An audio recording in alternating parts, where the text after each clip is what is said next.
ang unang venue na nakuha nila. So, kailangan na naman natin mag-adjust.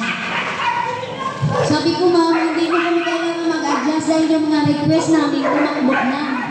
Ang request natin dito sa ng request sa City Hall. Kumbaga, sabi ko, depende kung maka-attend tayo. Dahil sa dami-dami niya, sabi ko, basta nag-abiso na ako, kung matuloy sila ng 15 at 15 na tayo, humingi na ako ng pasensya. Baka hindi tayo maka-attend. Dahil hindi na natin pwede baguhin itong 15. Tumakbo na yung mga natin mga request natin, hindi na natin pwede baguhin yun. Kung baguhin pa natin yun, wala na tayong makuha. Siyempre, sa iba na yun, nakaschedule na yung iba. So tayo, tuloy natin yung September 15. Babalik tayo, ayaw nilang mali sa So, gano'n na nga, December 15 tayo, 4 p.m. onward. 4 p.m. Oo. Oo, para hindi naman tayo mahinit. So, open tayo ngayon, any suggestion. Kasi nung nakaraan, wala tayong problema sa pagkain, di ba? Dahil nagpabingo tayo nung nakaraan. Kaya wala tayong inilabas na pera galing sa bulsa natin. Ano lang naman ginastos natin nakaraan, yung pang-exchange gift natin. So ngayon, wala talaga tayong pondo. So anong magandang suggestion na maibigay ninyo? Para lahat, i-cater natin lahat yan kung anong mga suggestion ang gusto ninyong gagawin. Contribution.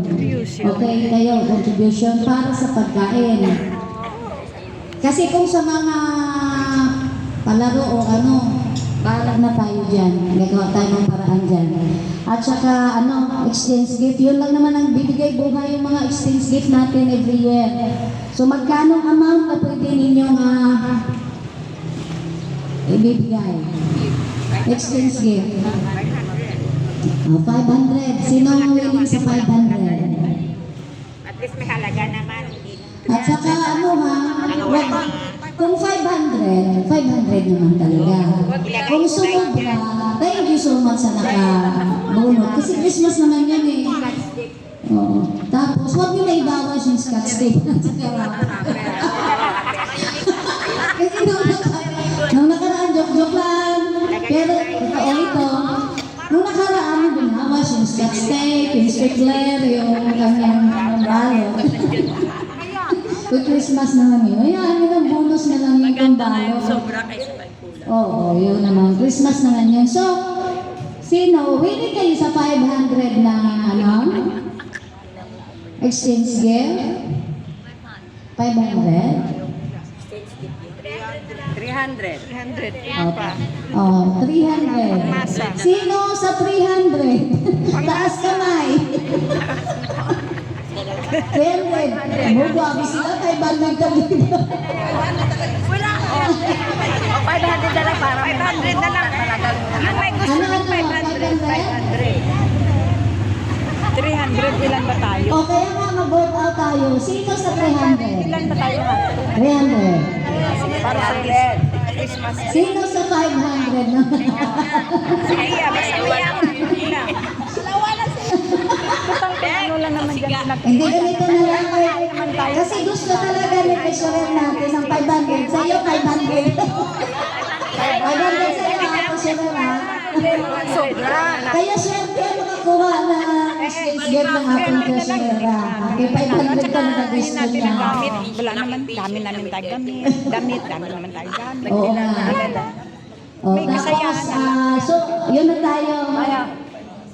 Nasaan naman yung maglista ng ating pinag-usapan man? Sino yung secretary? Ang sekretary natin, pasensya na kayo nasa hospital pa yung ating sekretary. Si Vice na naman maglista. Vice. Ticket na naman Busy siya kasi meron tayo na naman. Ha? Magkano yan sa lower yan, sa new lower? Kay Padero. Kaya po, hindi TV Plus. Ikwento ko lang kahapon, yung iba, ang Christmas party nila, ang mga ambaga nila, napakalaki, may 1.5, may 2,000 kasi ang problema nila, wala silang venue. Grabe ang gastusan ng mga ibang chapter. Venue ang problema nila. Kaya nakakuha sila ng mga venue nila, may ambagan sila per head 1.5, iba 2,000 pa. Dahil sa venue, wala sila. So tayo, maswerte talaga tayo dahil hindi na natin problema ang venue. Wala na tayong pagagastusan pa na iba. Maliban sa ating pagkain. Grabe, yung iba sa Villa Salud sila pumunta kasi no choice, wala silang venue. Yung laki naman. Grabe, ang laki ng ano nito. 10,000 venue pa lang. Ay, huwag na tayo, dito na tayo, tama na. Kaya nga, ibig ko sabihin, maswerte talaga tayo dahil hindi na natin problema yung venue. Bali, exchange gift na lang.